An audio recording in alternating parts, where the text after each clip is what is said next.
Welcome back to my YouTube automotive channel. This will be a very short video today. I was driving this 2004 Volkswagen Passat for the first time on a highway, and I just couldn't figure out how to turn on the cruise control. Now on the left side of the steering wheel I have these cruise control buttons like a set and the rest and plus minus to accelerate or decelerate and to cancel it, but I couldn't find out how to turn it on. And so I guess some other people have the same problem, and pretty much if you look at this like switch here, you just have to turn this from off to on, and this is how you turn on the cruise control on these old Passats.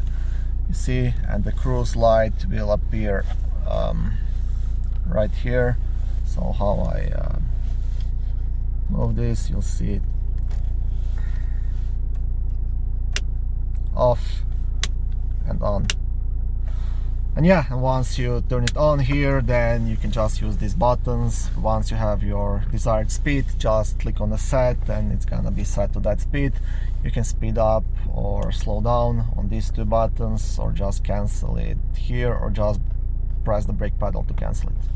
Okay, thanks for watching this short video. I hope it was helpful. If it was, please like it and don't forget to subscribe to my YouTube automotive channel.